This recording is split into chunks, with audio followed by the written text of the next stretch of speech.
Your thoughts are the inner garment, as the outer garment is your circumstance.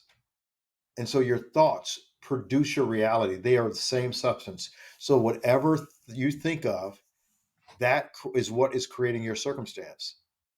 And so you think that your thoughts are just, oh, I thought of this. You didn't have a thought. It didn't just come to you. You choose your thoughts.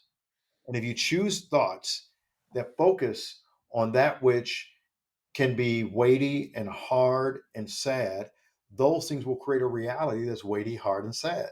Welcome to Unleash Thyself, a podcast where we journey into the depths of personal transformation, spirituality, and growth. I am your host, Konstantin Morun, and today we're excited to welcome Stephen Crawford to the show. Stephen has spent the last 20 years helping thousands of leaders sharpen their skills and make a bigger impact in the world. He shared his wisdom across the globe, from business conferences to schools and beyond. Stephen's journey took him from studying urban studies to earning a doctorate in global and contextual leadership. He's not just a speaker, he's a coach who has worked with executives and teams in both business and nonprofit worlds, pushing them towards greater productivity and unity. Now, today, Stephen will share insights from his vast experience, discussing the power of resilience, the importance of aligning with a clear mission, and how to live a life driven by purpose. We will explore how resilience often trumps intelligence in the quest for success and the crucial role of self-awareness and continuous development. So join us as Stephen offers advice on moving forward with conviction and training to reach your goals rather than just trying. And of course, before we start, I have a small favor to ask. Please subscribe, hit the like button, and share your thoughts in the comments. Your engagement helps us continue to bring these transformative stories to light. Let's get started.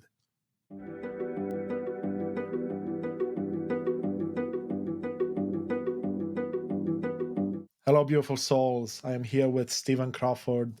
Stephen, it's such a pleasure to have you with us today. Welcome, welcome. Thank you so much. Great to be with you.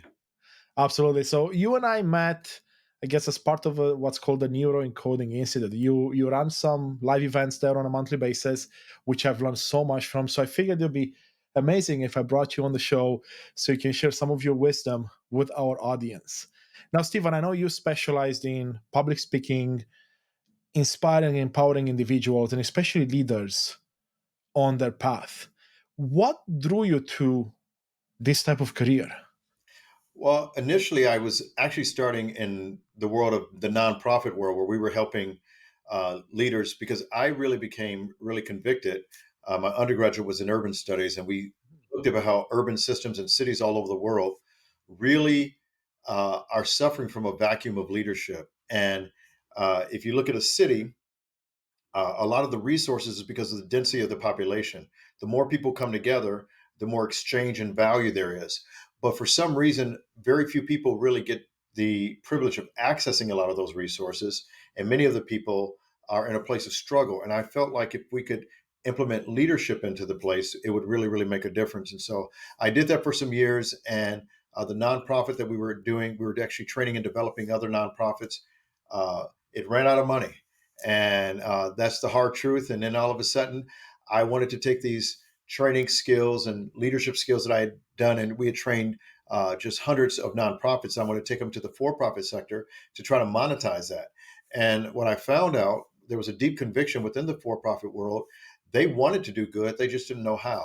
And so a lot of what I do when I'm working with leaders is to get them to align behind a common purpose and a clear vision, and not only grow their companies, because that's important. If you really want to have an impact, you need to be generating more revenue, but also then to become missional and to bring in the right people and to attract the right partners and really make a difference. And so it's a holistic, full circle where we work with nonprofits, for profits, in order to really do good within the world and use business as a force for good.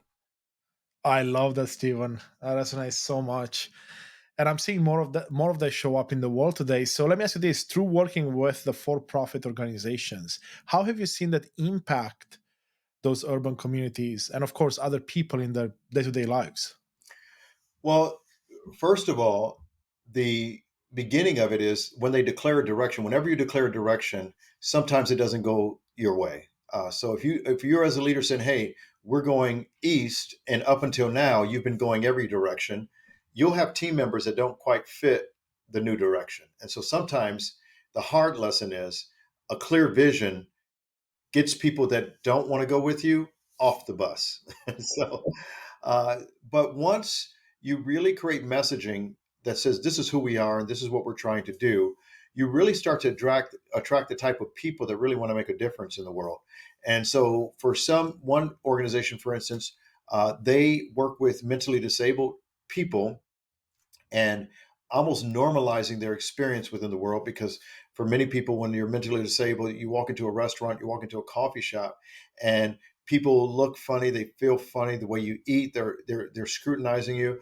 And this particular nonprofit, the founder and CEO of the nonprofit, as well as his wife, both have siblings that deal with some type of mental disability, and they really want to support. So they basically have built their company, and almost a good portion of their revenue every single year goes to support organizations that either provide housing for disabled, provide jobs for disabled, in order to make sure that's taking place. And their vision ultimately is to create a coffee shop. And it's so interesting that many of the people that work there really have been attracted to that, because they really, really buy into the mission. And so once you declare a clear mission, you will lose the people that don't want to go with you, but boy, you'll attract so many much more quality people that'll want to go with you. And so that'll begin to impact not just the moment, but also in the future. Oh, I love this so much, Stephen. It resonates so close to my heart because I look at myself as an individual. When I aligned with my own true mission in life, my purpose, my why, whatever people want to call it, the same thing happened. Certain people started to exit my life, and Mhm. so many more beautiful souls started to enter my life. And I'm seeing such a parallel there. Have you? I'm assuming you've seen the same thing, right? When you Yeah. start to do this in a business setting, it can replicate itself in your personal life so much easier. Hmm. Absolutely. And it really, really does, because honestly, everybody really wants a calling. Everybody wants a mission. Now, some people do want a paycheck. And I think that if you want to prove that people want a paycheck, just stop paying them and they'll stop coming to work, right? I mean, people want a paycheck. But most people would choose to be involved in something that is closer, more tied to their heart and their purpose. And they'll be able to participate, and they'll take many times less money just to be able to do something that's meaningful for them. And I think that as we expand it into everyday life, it really looks like just really being able to not just waiting until you have $1 million to give 100,000, but actually saying, no, I can give up my time and I can give my resources no matter where I am. And if you become a missional person, all those things will begin to follow suit. I love that. That's such a powerful message. What have you seen from people that are resistant to that at first, but then they start to embrace it? Are you seeing, of course, some people will exit, like you said, will leave the bus, but I'd imagine some that may be on the fence, maybe sticking around, and then they'll have their own aha moments and join in the mission, in the vision of the company. What have you seen on that front? Well, I think for many people, it depends on many times, especially the previous generation, when you look at the builders and the what you call the builders are the older generation, and then you have right after them you have the boomers. Those people, they didn't go to work for feelings, they didn't go to work for emotions, they didn't go to work for friends. They went to work, and their work life was completely separate from their their actual life that they live with family or with faith or with all those other things. But it's really the Gen Xers that really start bringing purpose and mission and meaning into the workplace. And so I think that a lot of times when we see resistance, especially, is because what's been modeled for people at work is this is a place of work. We don't believe in all of that other stuff. And they believe that money is the reason people are motivated. But I think for me, I take a lot of the research based on Daniel Pink's book Drive and many of the other motivational uh, resources that will show you that people aren't motivated. Simon Sinek does it a lot with his work. People are not motivated just simply by being paid. As a matter of fact, and if you read the book Drive, he says if you pay someone, it will motivate them and increase their level of energy and activity for about 3 weeks. That is the life cycle of someone's engagement due to getting more money. So unless you're prepared to give someone a raise every 3 weeks, money is not the way you motivate them. There has to be other intrinsic things, not just the extrinsic motivators that you have to build into the community and make that work. So if you have people that don't believe in it, they say, no, work is for work and home is for home. You don't mix the two. I understand that a lot of people will take that, but once they start seeing the honestly, if you look really Built to Last and Jim Collins is Good to Great, you'll see that missional companies time and again outperform and uh, out drive every other company in their industry. That's powerful. And you're absolutely right. I mean, I'm seeing that as well. I work for Microsoft in my day job. We have a very powerful mission. And when people start to align with that and start to drive with that first, which ours is essentially to empower every person, organization in the world to achieve more. When people stand behind it and they understand what it means, and it feels like you're having an impact because we do, then it makes everything so much easier. Like the connections you form with your coworkers, with your customers, with your partners, everything becomes easier. Now, mind you, even an organization the size of the one I work in, not everyone necessarily align with it because some people just want the paycheck. Some people want, let's say, the fame of working for a big company or the name of it, right? They just want to come in and, like you said, keep their family life separate. And that's fine, to each their own. But the ones that have the most impact from what I've seen, the ones that have the most success, and the most fulfillment are the ones that can bridge the two and say, you know what, my personal life is not necessarily separate from my work life or my work persona from my personal persona. They are actually one and the same. Mhm. And when we can bring that in, we're seeing some amazing things happen. And it sounds like that's pretty much what you're talking about and what you've been able to teach so many people. Yeah, when leaders get a hold of that and they get a vision for that, it really, really does support them in so many other ways. It's a lot of less heavy lifting, and things become easier and more natural because you get a group of people moving in the same direction, trying to accomplish the same mission. It's beautiful. It is. It is. Oh, that's beautiful. So, have you seen? I mean, you've worked with so many different companies. You step into work with someone, and let's say they say their mission is A, but then through working with them, you uncover that their mission is actually B. Is this something that's fairly common, where you see people realize the wait a second, the mission they set out with, it's perhaps not as comprehensive as they thought, or not as specific as they thought? Well, honestly, most companies are not really clear on mission. They aren't really clear on vision because typically when people start a company, it is basically they're going to either they were a technician who did that thing and they were either a hairdresser who opens a salon or they were a barber who opens a barber shop or they were an electrician who opens an electric company. And so very few of them, to be honest with you, come into this saying, hey, I read Jim Collins' Good to Great. I read Jim Collins and Jerry Porter's Built to Last, and I understand I need to build a missional company with a core ideology that drives my business forward. Very few people have that mindset. And so, but somewhere they heard along the run, they hired an administrator, they hired somebody that worked for a larger company, and they said, well, we need to do this and we need to do this. And so a lot of times they're really guessing. They're taking a bunch of value words and they're put them all across the wall. They got 25 values and they say, this is what we believe. And it's like, let's get to it. And so digging into that process, we do have a unique process in which we take people through the process to really align behind what makes them unique. And one thing that I like doing, especially if the founder is really still the leader of the organization, is finding out what was the driving force that made them want to start this business in the first place. What are the things that are going to be different simply because you started this business? What would happen if you went away? What type of disservice would it be to your industry if you no longer existed? And when they really start thinking in those terms, they realize that, yeah, we may paint, but we're not just painters.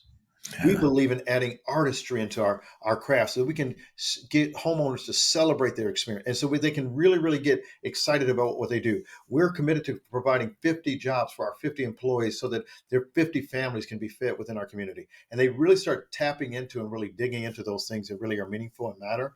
That's going to make much bigger difference. But a lot of times people will need to refine and refine.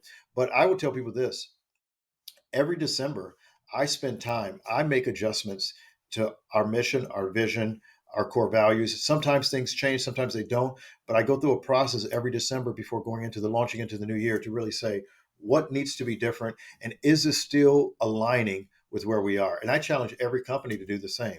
Look at your values, observe your mission, understand the culture that you're creating, see what vision where you ultimately want to end up, and see, does it still align? And if it doesn't, you probably need to go into a process that allows you to really open up your heart and open up your mind to really, really make sure that there's alignment. Because organizational alignment is really the way you get momentum going in a business. Yeah, absolutely. Powerful, powerful stuff. Question for you, Stephen. You talk about how you do it for your business, right? Every December you look at it. How does that relate to what you do on a personal level? Do you see value in doing similar things on a regular basis, reevaluating where you are, checking your values, checking your missions, and how that aligns with not just your personal life, but your professional life as well? Oh, 100%. I think there's complete alignment. Now, my corporate values are different from my individual values. There is some overlap because obviously I'm the founder and it's really born out of my vision. So there's a lot of connection and overlap. But truthfully, there are some differences that I hold very deeply personally that I wouldn't put into my professional. And there are things that I hold professionally that I wouldn't want to overlap. And to the personal. For instance, I'm not going to try to turn my personal life into an economic engine. Where every relationship becomes transactional. I mean, that's ridiculous.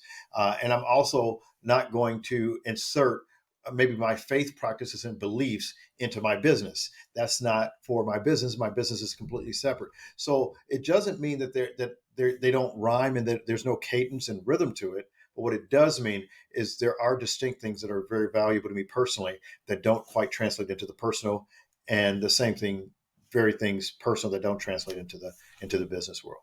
Yeah, absolutely. I can imagine. I mean, I look at mine as well, and it's not one-to-one mapping to anything I do on my professional front, be it at Microsoft or otherwise. And it's beautiful to see because that's what I've come to realize. There has to be a bit of an overlap, though. There has to be some synchronization between your values and your mission to whichever company you end up working for, because that's what's going to bring, like you mentioned, the longevity, the loyalty, the trust built between you and that organization. So that makes sense. Let me ask you this: like you wrote a beautiful book, and I love the title of it so much. And I'm curious to dive a bit deeper into some of the things you mentioned there. So I see you have it right behind you there as well. But it's too stupid to fail. Why the resilient will always be the intelligent. Yes. And resilience is such a hot topic these days, right? And I was just talking to someone as well, and it seems that resilience and being resilient has different meanings depending on who you talk to. And I'm curious how you see it, and why do you make such a bold claim that it will always beat someone that's just intelligent? Yeah. So I know that in the United States and especially in the Western world specifically, and actually I would include the Northern world of Europe as well. There's been a very high since the time of the philosophers and Descartes and all of the Galileo. You have all of these wonderful philosophers that has really really valued the mind almost over everything. So psychologists, many of the Nobel Prize winners have been that of having some intellectual contribution to some type of science or philosophy or different things like that. But very for all of the effort and energy that we put into understanding the mind, it actually makes very little difference how smart you are to how far you go and how far you succeed. There's very little connection. Now, there are people that are really, really smart and really, really driven, and they are able to almost like a combustion engine come together, and both of those things begin to fuel each other, which begins to accelerate their level of success. But for the most part, when you really look at success, the one thing that you can't go without is being able to bounce back when you face any resistance, rejection, or outright destruction of anything that you're working on. And that is without a fact. So every success comes from the seedbed of failure. No one succeeds the first time. If you just went out there and just committed an act and you just did it, no training required, no effort required, no resistance required, you would just automatically just float to the top. Well, one thing I would probably say you're on drugs, because uh, that is not the human experience. And if that were the case, if it were so easy, everybody would have it. Anything worth having is worth fighting for, which means that in order to really be tested at your core, you must first be tested. So you must prove that you are worthy. It is the hero's journey, and which means that when you get resistance, rejection, and outright destruction of anything that you're working on, you have to keep pick your pieces up. You have to get over your hurt feelings, and you have to be able to move forward. And one of the things when I started writing the book, I was just really interesting because I was noticing a pattern. And if I have a gift in life, it's pattern recognition. I get to see people come across, and I see, oh, there's a pattern to this. And one of the things I noticed really quickly, I had a lot of smart friends because at the time I was in graduate school. I was finished my master's degree. I was just starting my doctorate. And I had a lot of smart friends that were around me that were high IQ people. Now, I never considered myself one of them because I grew up on the south side of Chicago, and my public school system did not uh, consider me very intelligent. I was a hard worker though, so I kept learning and kept learning and kept growing. So I'm working on my doctorate, and I'm looking at all my friends that were at that time millionaires, and they were just doing really, really well in their lives. And not a single one of them had a college degree, and some of them didn't even graduate from high school. And I'm comparing all my high IQ friends that look down on all my rich friends, and I'm like, hey, something's not right here. They're successful and financially, and these people have a lot of intelligence. What's the cross path? Well, the truth is that the people that were made it financially, they always had a certain quality about them that they did not accept people's no as final. When someone rejected them or turned them down, they never took that in as an indictment on who they were. And all of my friends that were smart were so intuitive that when they feel the slightest bit of rejection, they would back away. They don't want to be rejected. They didn't want to personalize anything. They wanted to be respectful. They wanted to be politically correct and make sure that they didn't offend anybody. And they lived in a world almost like a house of glass, right? Where they were so fragile and so sensitive. Their egos were so materialized to the point where if anybody insulted them, they were hurt, and that restricted them from doing the thing that would have gotten them any level of achievement. And so achievement comes from our ability to break through the social niceties, break through other people's acceptance and support, break through everybody else's pat on the back and that a boy, and be willing to get some straight failure and mud in your face, some rejection in your face, people not wanting you, and you keep moving on. And those people will never be outdone by those people that just simply have a high IQ. Wow, thank you, Stephen. That's such a beautiful explanation, and it got me thinking quite a bit as well of those types of people as well, because I have both groups and everything in between. And you're right, this idea of being resilient and not allowing others to put boxes around you to define who you are, to tell you what you can and cannot do, is so powerful. And it hits close to home as well, because I used to be someone in a category like perhaps the group you mentioned from your school that were like resistant to perhaps getting a no, stepping on toes, and allowing people to put boxes around them. And I'm not saying I'm necessarily someone with a high IQ. I've never tested, but I figured, I have a math degree. I'm smart. I should be successful. And by all means, yes, career wise, successful. But it was also limiting me because of the boxes you mentioned, essentially. People were putting boxes around me, telling me what I can't do or why I shouldn't do something. And I was accepting it. I was like, yeah, you're right. And not willing to go the extra step. And when I made the change, a lot of things changed in my life for the Mhm. better. A lot. Yeah, no, and I think that that's exactly what needs to happen. It's like people need to just stop waiting on other people's permission. And I say that right in the introduction. This is a permission book. I want to give you permission to live in the full expression of who you've been created to be. Don't wait on someone else's permission. Accept this as permission that no more will you wait on other people's permission to be able to accomplish that which you've been resourced and called to do. Oh, I love this so much. And it reminds me of something I had to do for myself. And now I share with others, which is the idea of giving myself consent. In other words, giving myself permission to go after what I want and do what I want. And it sounds very similar to what you just mentioned. It's so powerful. I love it. Absolutely. Now, of course, I would imagine with the topic you brought up, it could be seen as controversial by some people. When you published the book or when you had people read it, those that weren't necessarily aligned with it, what were some of the challenges you were faced with And how did that expand in the future, perhaps? Did you see people come around and be like, you know what? Now I understand. Well, I mean, the title of the book is controversial. Too stupid to fail. Yeah. No one likes the word stupid. I mean, my mother said, "Oh, I'd be surprised if anybody bought that book." So that's my own mom, because she just thought the word stupid. Nobody wants a book with the word stupid on it. And I remember when we were children. I mean, that was one word that was a no in our house. No, she didn't want anybody using that word. And so I get that. And maybe it could have had a better title, but it really spoke to me as far as when I'm looking at the people that are successful. they the word stupid is really, it's a keenness or dullness of mind, and these people don't lack intelligence. They simply don't allow their intelligence to interpret the world for them in a way that slows them down and stops them. And so literally it's almost putting numbing cream on their brain so they don't feel the rejection, because they're going to go there anyway. They're going to accomplish their goal anyway.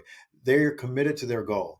And as I believe it's Emerson that says, when you are committed to a goal, you know, you will be able to overcome almost any challenge, simply because the path laid out for you will be clear because of your level of commitment. And so there's got to be a level that our commitment has got to go beyond other people's opinions, so yes, there's resistance because people don't want to see that, don't want to experience that. But I promise you, there's something huge in embracing it. Yeah, absolutely. And it's funny how this kind of goes full circle back to what we started talking about, which is that mission piece. Yeah. Because I would imagine, based on everything you've talked about right now, if you're aligned with your mission, if you know what you want to achieve in life and what you stand for, then it's also much easier to do the things you just mentioned. Mm. Yeah, and I think this is if you become, and this is the thing. I know the example that I like to use is, if you saw something that was insurmountable, and I've heard many other people use this example, and maybe you've heard it before. If you found yourself standing over a cliff, and there was 10 feet to the other side of the cliff, and someone says, if you jump, and it fell down, and you would probably die if you don't make the jump. And someone says, listen, would you jump over there for $1 million? Well, for me, knowing that I've never jumped, it's been many years since I've jumped 10 feet. I'd probably say, no, that's okay, because it's not worth my life, right? But if they said, you have a kid your kid is over there and they're in danger, you'll overcome the what because of your why. And when you really have conviction about why you must do what you must do, you will sacrifice, you'll accept rejection. Your why will become so determinate. Your mission will become so powerful that it will absolutely just overcome and destroy any what. And so that's where we need to be. We need to be people of conviction more than anything else, more than people of social niceties and making social contracts and being agreeable with everybody. We need to be people of conviction. And what's going to make a difference in this world is not going to be people who got along with people, but people of conviction. And that's going to be the big difference. So powerful. I love that, Stephen. 100% I can resonate with that. And I've heard that variation of a story many times, but I also see something else in that as you were talking about the story, right? If let's say someone said, I'll give you $1 million, you'll be like, nah, you know what? I haven't done this in a while. It's too risky. It's not worth my life. To me, that sounds like almost like a limiting belief coming up, because you have nothing to power you through that, right? Money is money. If you have a bet to just have a good life, you don't necessarily want to risk anything. But if that why comes back in, like you said, Mm-hmm. that allows you to trump any limiting beliefs. At One, that point, you're looking at that as an opportunity to get to whatever destination you want to get to. Now, if it's as drastic as a loved one in danger, of course, it's going to drive you different ways. But you can find that conviction within mm-hmm. through a solid why. And I have found that in the last couple of years, and it's transformational. Honestly, like I different person, different world altogether. Yeah, and it's the compound effect, right? So every day you live a life of conviction strengthens the ground that you stand on. It integrates you as a person of integrity, and it unites you with who you really are and your true mission. And when you become that, and that's what integrity really is. Integrity, you have the word enter, like integer or integrate. It's two things that are similarly different that are being unified into one. And so when you and your word are the same, when you and your mission are the same, that is the essence of integrity. Oh, that's such a beautiful way to look at it. Yes, and it's like walking the talk, so to speak, right? Like pretty much practicing what you preach. And that's something that I've seen time and time again in the business world, in the personal world, where people seem to, and I fell into the category by the way as well, be able to tell others what to do, but they would never do it themselves, Mm, even though they needed to, right? So that resonates a bit with what you just said. And again, I put myself in that bucket because even to this day, sometimes I catch myself and I ask, well, this doesn't stand in integrity with who I am at my core. And mm. it's a good way to bring yourself back and put yourself in balance. Oh, 100%. And I think that's the beauty of what we all have the opportunity to do. So you don't have to look at what happened yesterday. All of us at one point in our life have been out of integrity. All of us at one point of our life have lacked conviction. And where we were yesterday is irrelevant. You can start today and you can begin to manage yourself in a way that puts you in a place. And within a very short amount of time, you'll outperform, outdo, outpace anybody else, any competition, simply because most people lack the conviction and the courage to be exactly who they're called to be. Oh, that's so powerful. It reminds me of this idea of I fell into this quite a bit in the past, right? Because of us failing in the past, we allow it to control our present. So Mm, it's just always in the back of our mind. Well, I went for the chocolate bar yesterday, so I can't get back on the proper diet because A, B, and C, right? And there's many other examples of that. And I'm curious to see what you've seen in your professional, but also personal life. How can people overcome the challenge of always having the past in the back of their mind and kind of putting those limiting beliefs around them? Well, you failed then, why would you be successful now? well, I mean, we have to embrace the fact that the past is a lie. It is a lie. There's no truth in the past. It doesn't exist. As a matter of fact, if you want to go deeper than that, the future is a myth. That doesn't exist either. So if the past is a lie and the future is a myth, the only time that you truly have to live in is right now. And every decision that you make is a right now decision. Every decision you make is a test of your integrity today, not yesterday. And so, what we often do is because we do have this autobiography that's being written, this library of past days that are stored on a shelf somewhere, and to believe that looking into one of those books on the library of our past will somehow inform you about today, that would be the biggest mistake. The only thing you have is today. This is why someone will say, I was doing good, like you say, and I was living healthy, and all of a sudden I fell one day, and then I fell, then I lost my momentum. That's because you believed the lie. You believed that somehow yesterday, when you didn't eat the chocolate bar, it made you better than you were today. That's a lie. Eating it doesn't make you worse. Not eating it doesn't make you better. Both are lies. All you have is right now. And when you can put your feet firmly in a place where today is the day and now is the time, and you begin to engineer your life not based upon yesterday and not based on tomorrow. 90% of human beings live their life either fretting or scared of the past or the future or regretting the past. We live outside of this present moment. And when we can really, and we lose our energy in those places. So now we're not actually living. So there's a collection of pieces that we have and fragments and fractals of ourselves all over our memory and thinking about tomorrow.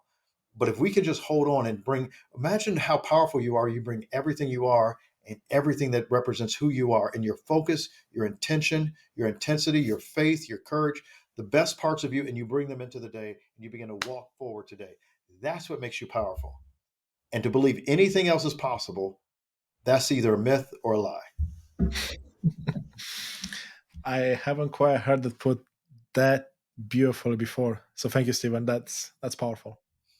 And I could see myself in falling into that trap time and time again. And even to this day, at times, it's easy to fall in it because everyone else is doing it. And that's what we've been taught and shown growing up in school, in society, and everywhere. But you're absolutely right. It's the present moment. I had a beautiful conversation with a dear friend of mine not long ago. And I was telling her how one day, a while back, I was looking at my bills. and some things were coming up, and then a limiting belief around money came up, and that derailed my entire rest of the evening. And then she reminded me, like you, that this idea of being in the present, like, were you safe? Were you taken care of? Were you in a good spot in that moment? And the answer was yes, absolutely.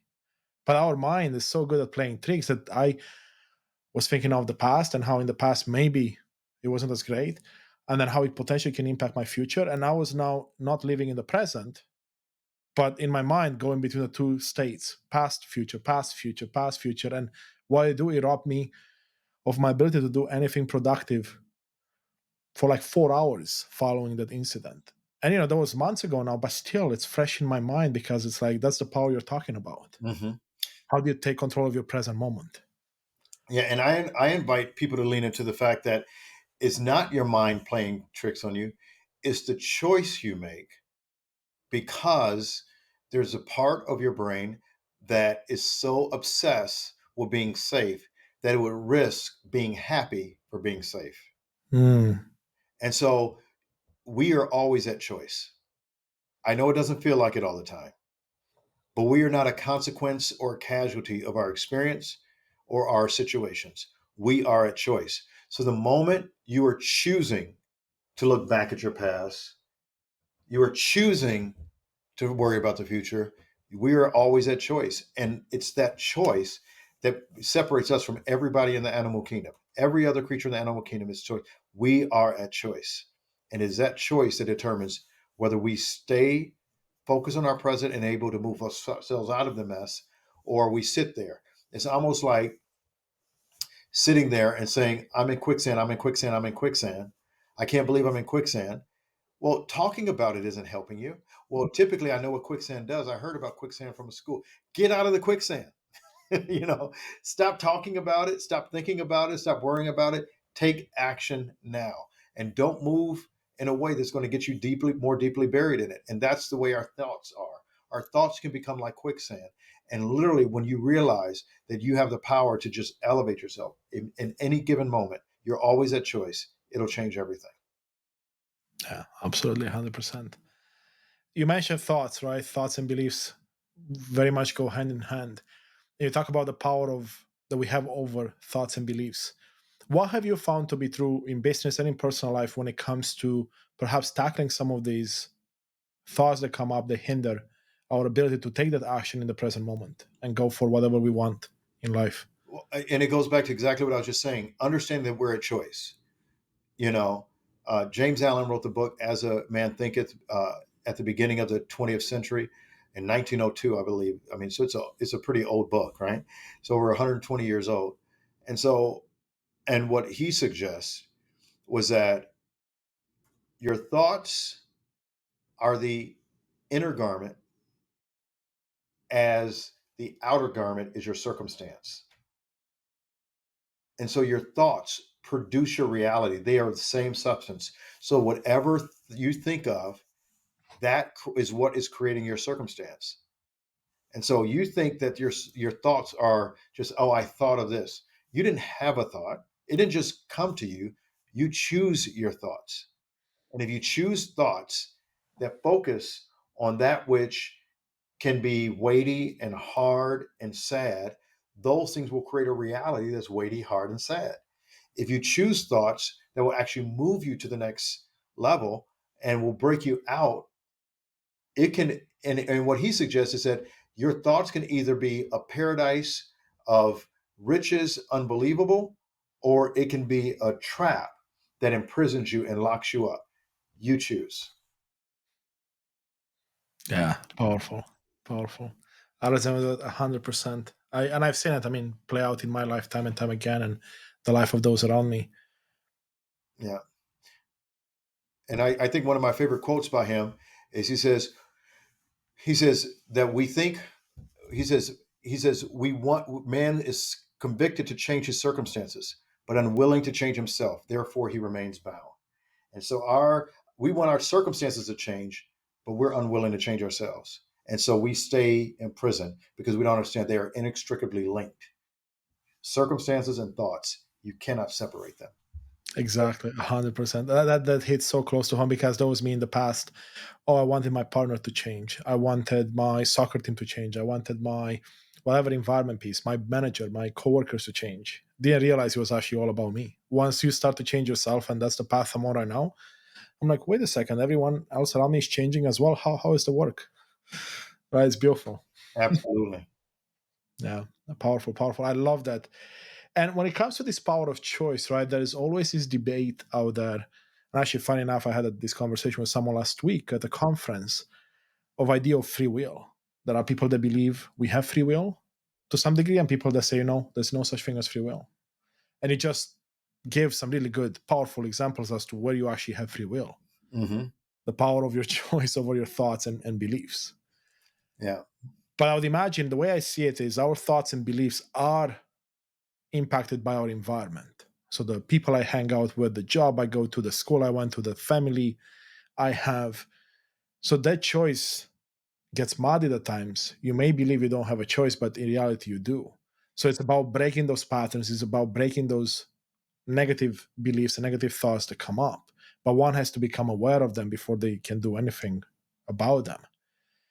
What have you seen, and we touched on this already to some degree, but what have you seen people see the most impact in their life around this topic? Like, become aware first that you have a choice, or start to do a specific exercise, or start to challenge themselves every time a thought comes up and try to bring it to the positive. What have you seen the most success? Well, I mean, I think for the way what we were able to see, and you got to appreciate the movies as they put together the Matrix, and Yes. and because if you lack awareness, there is no hope for change. You will believe your conditions and circumstances, no matter how much of a lie they are, no matter how much you're in control they are. You will believe that. If you believe that you have no choice, it's a self-condemned sentence. It's a prison, but it's a prison of your own making. You build a prison around yourself. You say, I can't get out. And so that itself is a choice. And so the awareness that you can must, I think it definitely must come first. But as you mentioned, yes, you can have people around you that can influence you. You can have situations and circumstances that can influence you, but you're choosing those people and you're choosing those circumstances. So it still boils down to choice. And so the moment you realize that even if you choose the conviction, you can be unstoppable. That is going to make the biggest difference in your life. But you've got to become aware. And that means sometimes I love the matrix. You've got to start seeing outside of the world you live in. You've got to see from other people's lenses. You've got to study and read other things, anything to break your pattern in order to really break through Yeah. And you talk about how one of your gifts is to be able to see those patterns in other people. that. How can someone start to look for patterns within themselves of where they could actually become more aware and stop essentially repeating the cycle of looking back, looking forward, not being in the moment? Well, I mean, and here's sometimes you have to reverse engineer it, right? Um, no human being is better than the other. All of us are of equal value, although our station in lives are very different in many cases. And so, what you have to realize is for one human being to do something, it is reasonable to believe that another one could. Yes. And the reason that we tend to believe, especially those of us who have had any avenue or modicum of success in our lives, we tend to believe that we are good. And then we look at somebody else and we see them as better. We do this comparative analysis where we say, oh, well, I'm good, but not as good as them, or this, and the other. And to other people see us and say, what are you talking about? You're incredibly gifted. You can do amazing things. Why? Because the person observing doesn't have the baggage that you have in your head. They don't have the thoughts of condemnation or rejection. They don't have the experiences with Yeah. failure. And because they don't have all of that head trash in their head, they see you as unstoppable. You see yourself as having been flawed, having been limited, having been made mistakes. And so we buy into those ideas that have no bearing on how powerful we are. And yet we use them as excuses to leave ourselves and to suppress ourselves and to limit our greatness. And so, what I would say is to challenge people to do a comparative analysis, virtue by virtue. Take somebody that you really respect and tell me all the wonderful attributes that they have that you respect about them. And here's what I promise you, what you'll find is this, that every value, every virtue, value, and characteristic that you admire is an unexpressed reality in your own life. It is fully there. The reason you respect it so much, the reason you love it so much, the reason you appreciate it so much is because you're looking at you. It's just you haven't fully expressed it. So, what would happen if you fully express it to the level that they had? Then you would be the person you admire. Boom, there you Wow, we could end right there. That's a go. mic drop moment right there. Wow, Stephen, powerful, powerful stuff. And I smile so much because that holds so true in my heart, and it's something I've experienced and I still experience to this day. And yeah, wow, beautiful stuff. Absolutely. Powerful. Okay, so I know we're kind of getting close to wrapping up. We talked a bit about your book. Is there anything else top of mind for you based on everything that we've discussed and anything that you talk about that comes up that you'd like to share with the audience that maybe we haven't touched upon? Well, I think building, I think that one of the things I just want to just as a probably a final shout out is it takes, in order to really achieve what you want to in life, it takes building a muscle. It doesn't happen because you tried. It happened because you trained for it. So most people get so distracted by trying really hard. They want to try. I tried this and I tried. It didn't work. I tried it. I don't care. Trying is irrelevant. Or have you trained for it? Training is a never ending, never stopping, putting yourself in a position where you're getting stronger and stronger and stronger. And so people say, I wanted to be a speaker. I wanted to be a writer. I wanted to be a podcast host. I want to do this. I tried it. I tried it. Cut the try. Train for it. And there's nothing that'll be impossible for you. So that's what I want to just probably leave with everybody. Yeah, beautiful, beautiful message, Stephen. And again, 100% resonate with. So I want to thank you so much for your time.